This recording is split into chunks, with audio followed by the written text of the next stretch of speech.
New Thought Media Network. We are a global broadcast network of positive music, media, and entertainment, inspiring humanity's evolution along the journey of enlightenment and creating a world of love, peace, empowerment, and prosperity for all. New Thought Media Network. Positively inspiring.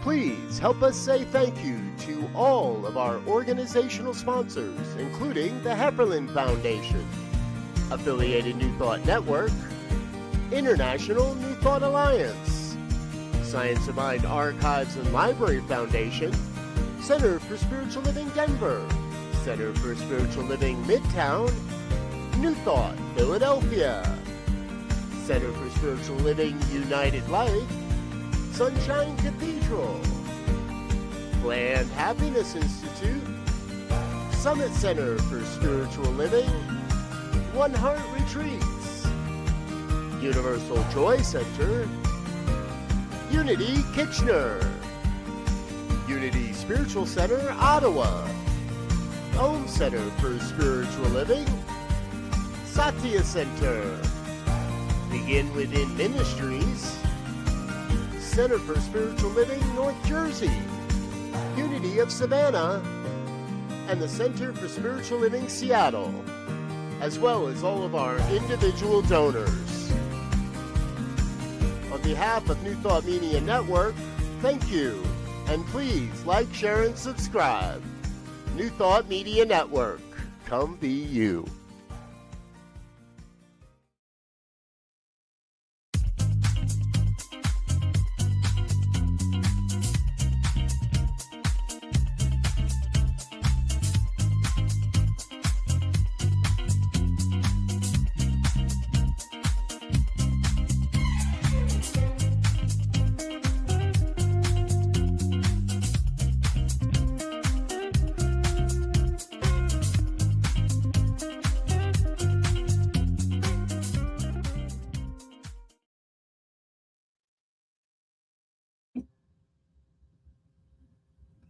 Hey everybody, Tracy Brown here. Welcome to the Inclusive Church. Woo! This month we are focused on equipping spiritual leaders, especially in New Thought communities, with the ideas and the foundation and the tools and the approach that will help you effectively include and serve members of the LGBTQ plus community. And we have a special focus on what you might want to do, what you might not want to do during Pride Month, which for many of us is honored during the month of June. So we're talking about it now so we can get ready. And we want to always remember that the reason we are focusing on the LGBTQ plus community, and in fact, all aspects of inclusion, it's not as a special initiative or special program, and not as a trend, but much more as an expression of who we say we are. So this week, we are really going to get very practical, and our focus is communication strategy, what to say publicly. We're going to talk about what to say before Pride Month. We're going to talk about how to communicate during Pride Month, and we're going to just touch very little on what your messaging might look like after Pride Month is over. But before we dive into all of that, I am going to invite you to say hello as Wayne has done. And if you want to let us know where you're watching from, that would be great. And throughout our time together today, if you have questions or examples, please feel free to put those in the chat or in the comment section, depending on which platform you are viewing through. And I will get a little alert over here on my screen and do my best to bring in your comment or your question. Hey, Lenora, good to see you, although I guess you're seeing me. I'm not really seeing you. I just know you're there and I am picturing your face. So let's dive in, I guess. We're going to address one of the biggest issues I see, and that is vague, diluted, non-committal messaging, especially as it relates to the LGBTQ plus community and or as it relates to Pride Month. And that actually undermines trust. So let's get into it. So here's the problem with vague messaging, right? Vague messaging absolutely undermines trust. And one of the reasons that we are engaged in this work is because we are committed to building cross-cultural trust. We are committed to building trust and ensuring value for all people who might be participating in our communities. So let's start with what not to do. So you've seen statements like, we welcome everyone. All are welcome here. We, in this community, we believe in love. All of that sounds really good. And it might even feel like it's creating safety. But here's the issue. If your message could be said by a church that is not affirming, then your message is unclear. So in today's environment, unclear actually equals unsafe. Let me say that again. Unclear actually equals unsafe. One more time. Unclear equals unsafe. People who are in a group that has been marginalized, and especially LGBTQ plus individuals, are not looking for general kindness, right? They're looking for clarity. They're looking for evidence that what you are saying is actually the way you behave or what you do. They're looking for alignment between words and actions. Now, some of you know I grew up in Missouri, and the motto for Missouri is nicknamed the Show Me State. And I laugh sometimes because I am very much looking for your actions more so than your words.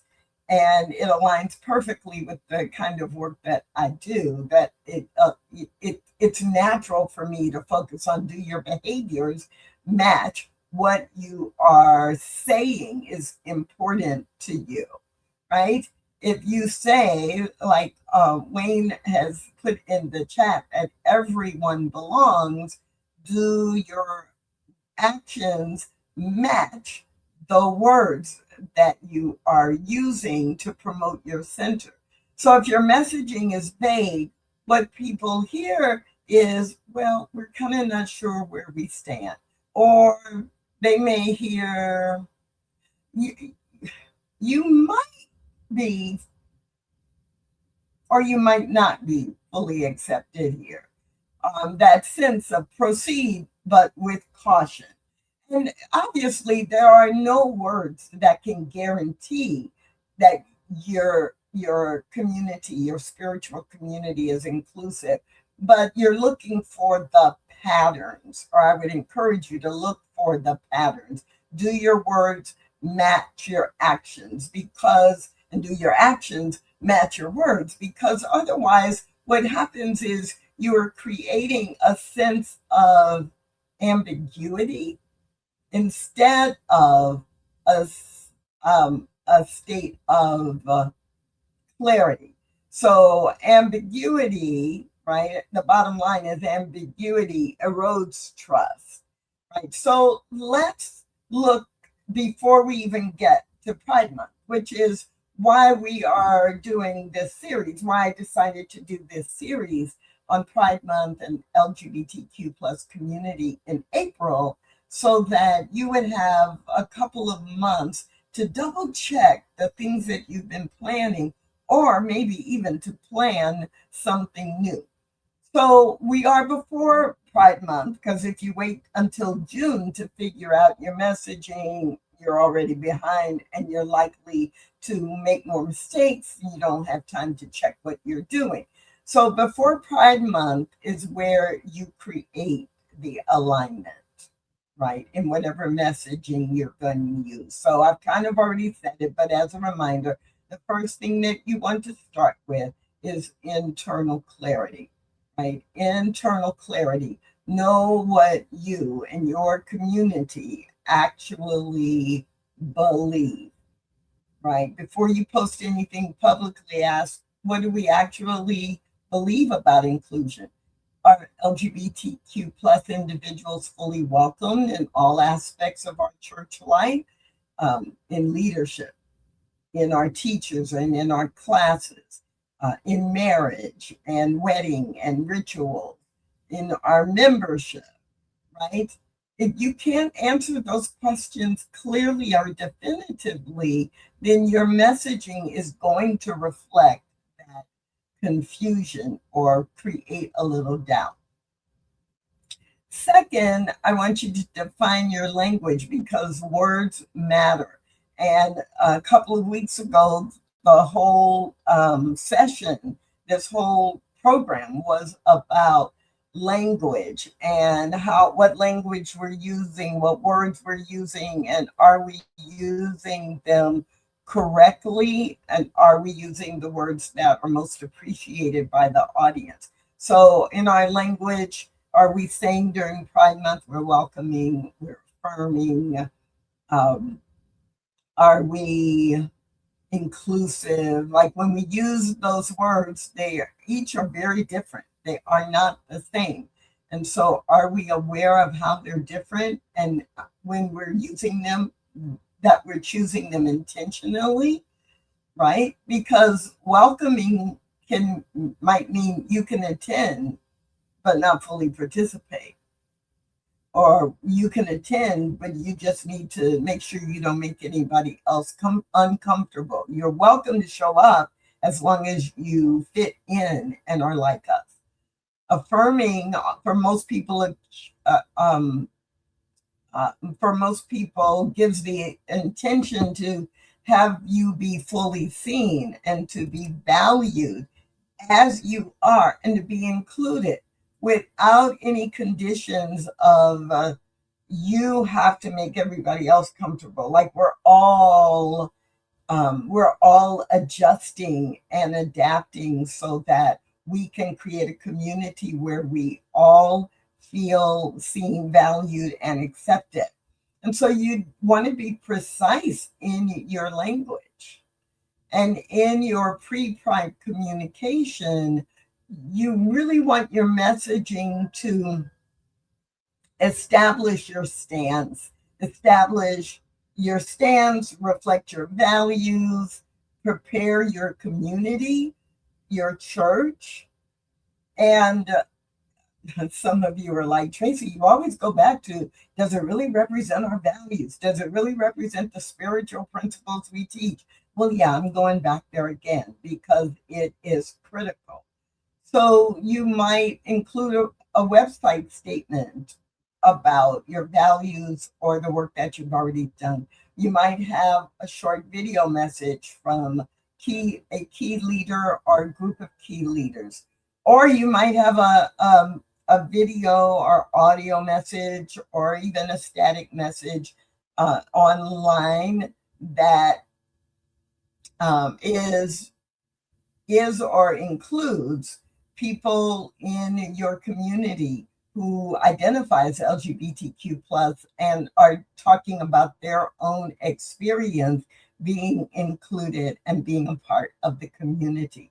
You might have a teaching series, a series of workshops or webinars that you have included these messages. So in short, you want your church and members of your church to be prepared for representing the message. So you cannot start just in Pride Month and then all of a sudden start talking about being inclusive or being affirming and welcoming to people who identify as LGBTQ plus and expect that to be demonstrated by individual members of your communities.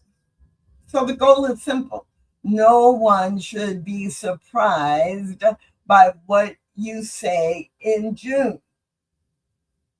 Members of your church should not be surprised that you are honoring people who identify as LGBTQ plus when June comes around, right? No surprises. I guess I'm just feeling like I need to pause there and I need to emphasize that because so many times I have been in conversations with people who were surprised or who were confused even that their church was doing something significant during Pride Month. So what do you do during Pride Month? Now it's June. This is where many churches make a really critical mistake, in my opinion. They either say too little or they say something so general it becomes meaningless. So let me be direct on this. Rainbow graphics are nice, but rainbow graphics alone with no clear message is not a strategy for Pride Month. Rainbow graphics alone. This is not a strategy, and it's more insulting than helpful if there's nothing else communicated with the graphics or no other programming.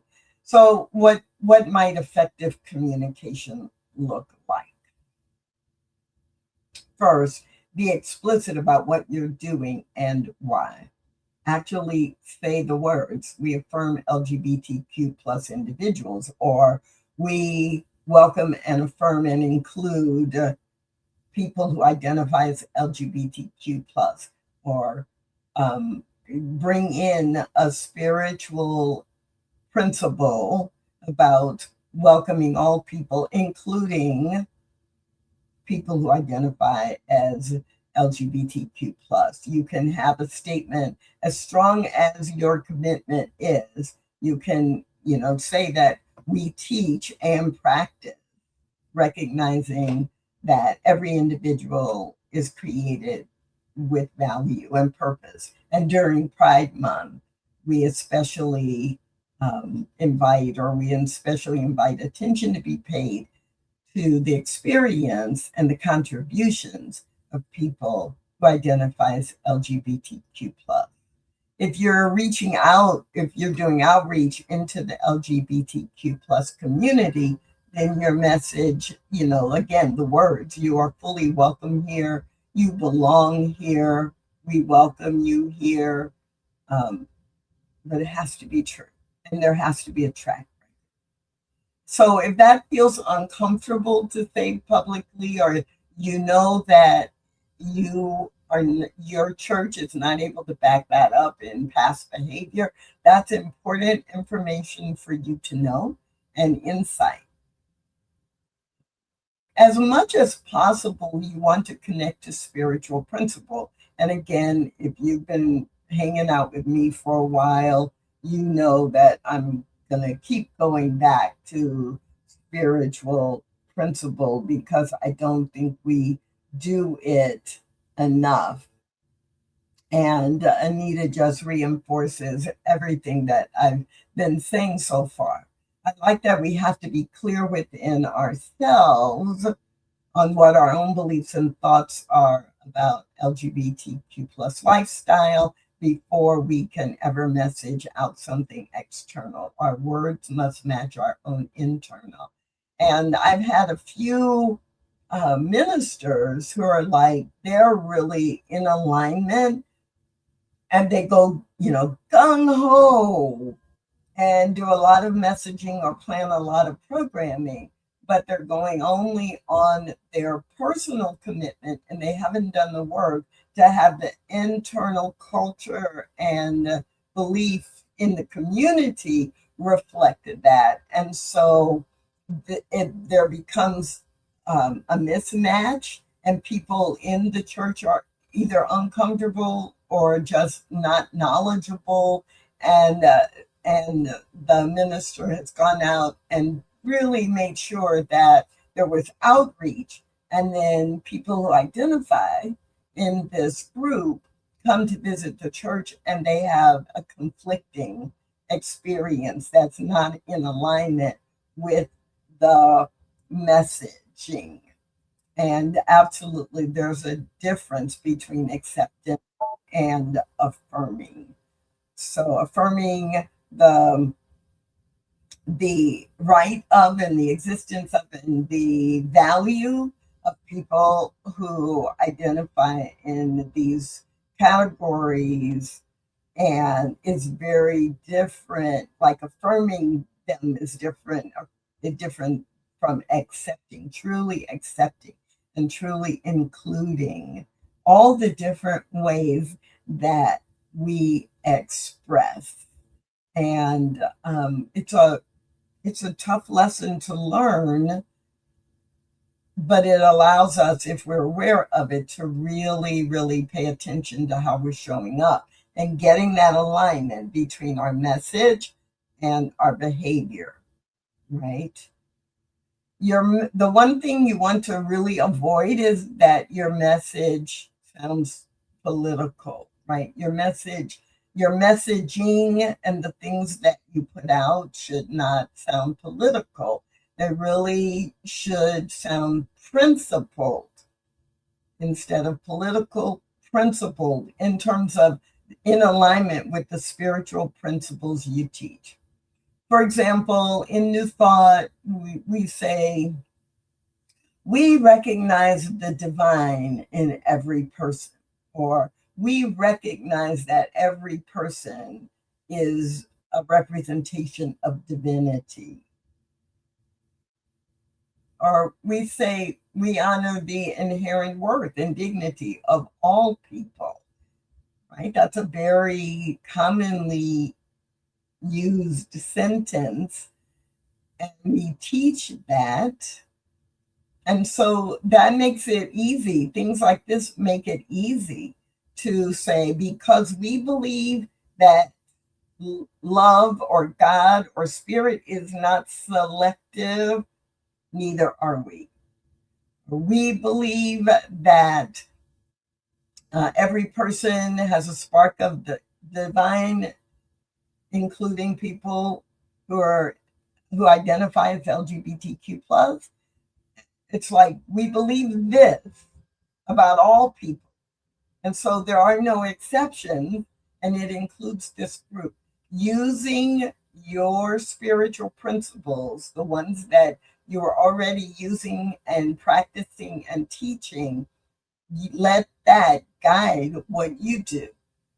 This grounds your message in your spiritual truth, in your theology, and makes it clear that you are not reacting to a human experience or to the socio-political culture that you are living in. Another thing that you want to do is in your messaging and in your communication strategy, whenever possible, you want to show, not just tell. Now, this is a foundational idea that I learned. I learned when I was learning to speak, to be a speaker, right? That instead of telling people whenever possible, yes, tell a story, but whenever possible, show in your words and your actions what you're talking about. And that the messaging is more easily and more readily accepted when you show, not tell. So your communication needs to reflect LGBTQ plus representation in leadership if that is a true experience in your church. You want to use inclusive imagery.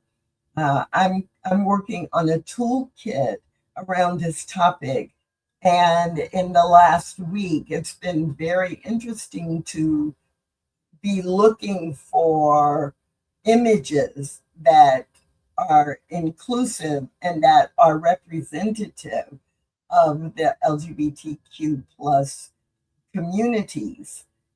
And how can you show that just from an image? And sometimes it can be really obvious, and other times it's not so obvious, right? And so, what are the things that we see that say, oh, yes, if you're a member of one of these identity groups, then, we've got you and we welcome you. And we have people in our community who you may resonate with.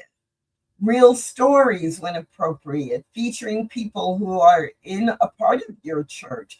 If you can do that, and if they are comfortable self identifying in a way that lets others know. And then the final thing that's coming to mind right now is being sure that you have consistency across the different platforms you're using, because, for most of us individually and in our churches, right, we use more than one platform. We may use a newsletter, we may then have a Facebook page for our church. We may be on Instagram or TikTok or Snapchat or X. And so, are we consistent across these different platforms with the message? Like, if your social media accounts, you've got kind of one theme or message going, but when you go to the website, it's not reflecting the same energy or the same core message, or the website is completely silent, but you're putting out all of this information or these posts on social media during the month of June, but there's nothing on your website that indicates that your church or your community is one where there are people who identify as LGBTQ plus, who are in leadership or who are on your music team or who are people who are teaching classes. Then you have that inconsistency that allows for questions, and that's a problem. So,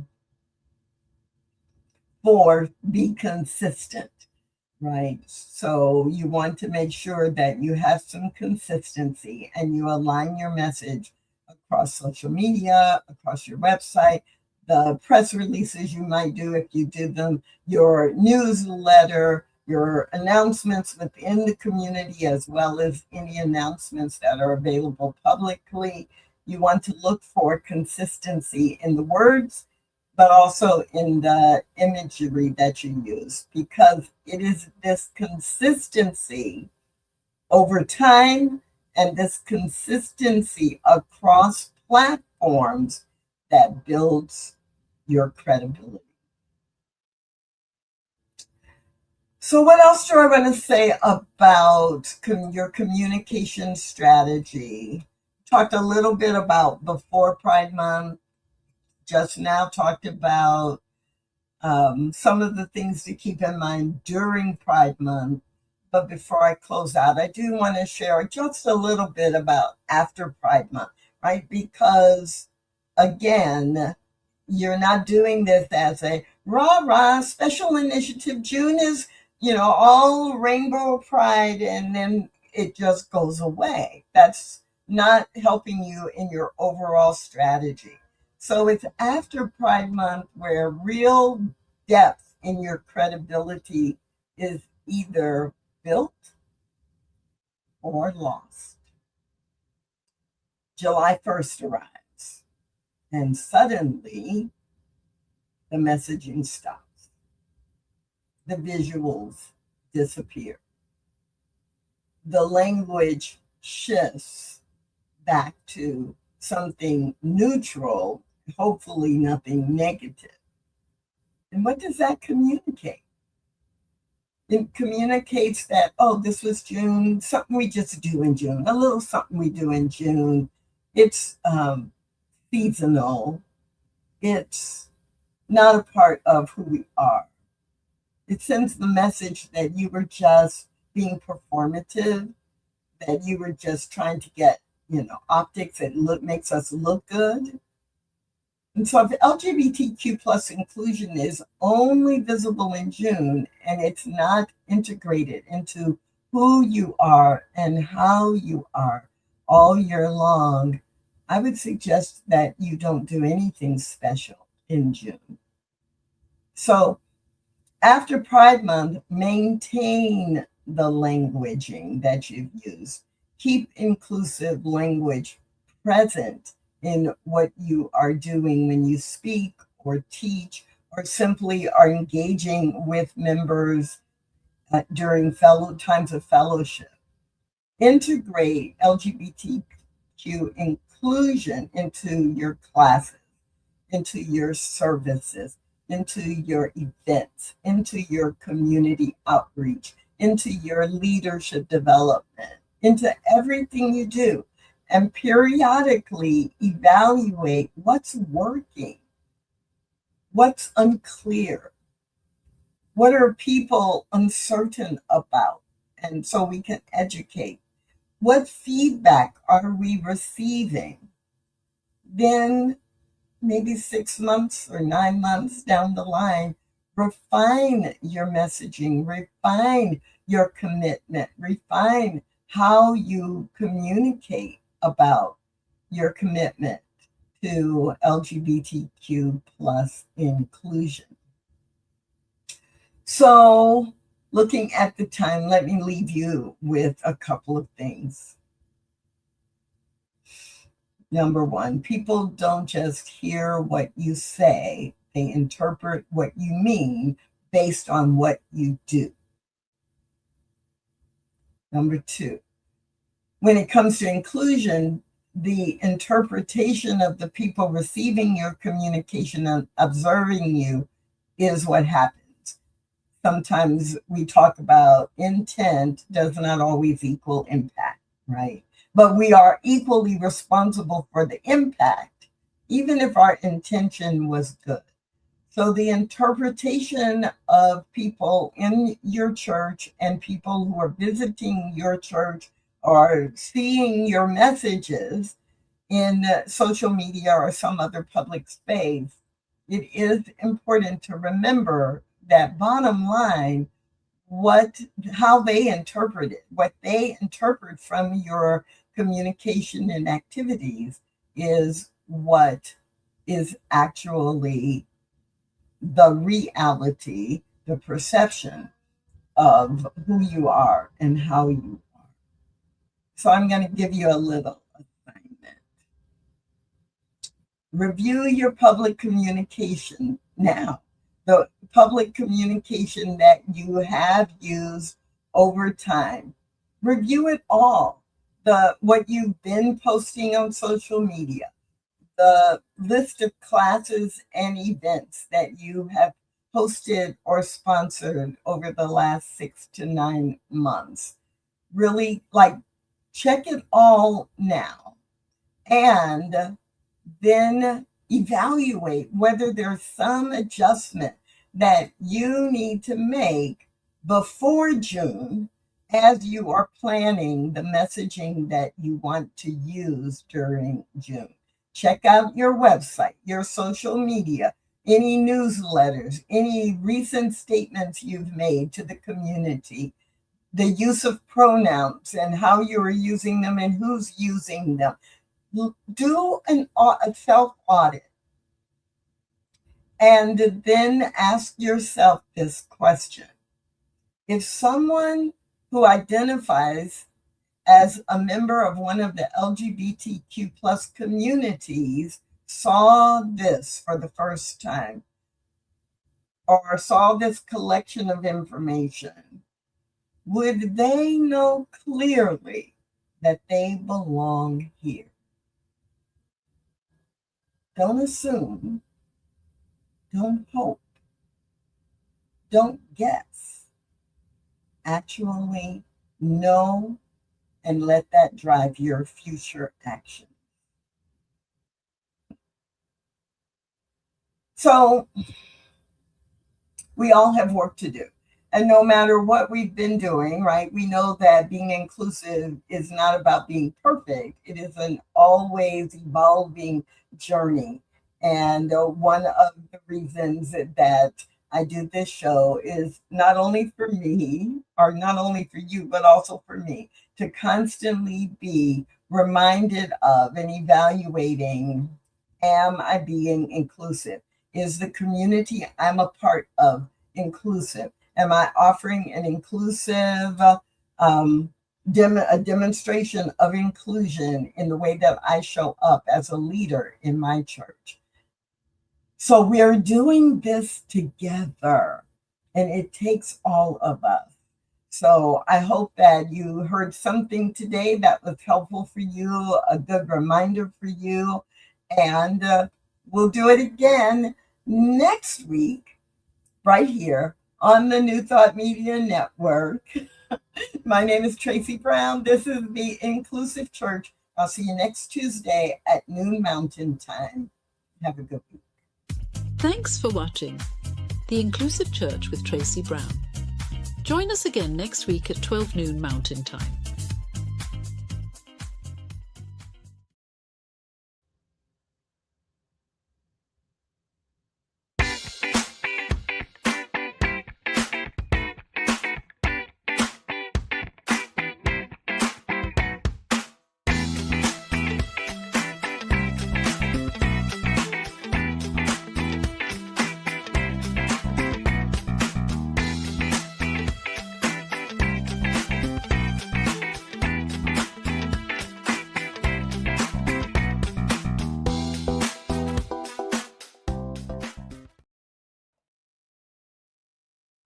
Come expand your spiritual journey. Join us for Just the Talk, Sundays, 1 p.m. to 6 p.m. Mountain Time. Experience Unity Kitchener and Ottawa. Center for Spiritual Living Midtown, Center for Spiritual Living Denver, Unity of Garden Park, New Thought Philadelphia, the Sunshine Cathedral, Unity of Savannah, and the Ohm Center for Spiritual Living. Come unleash your spiritual potential with New Thought Media Network.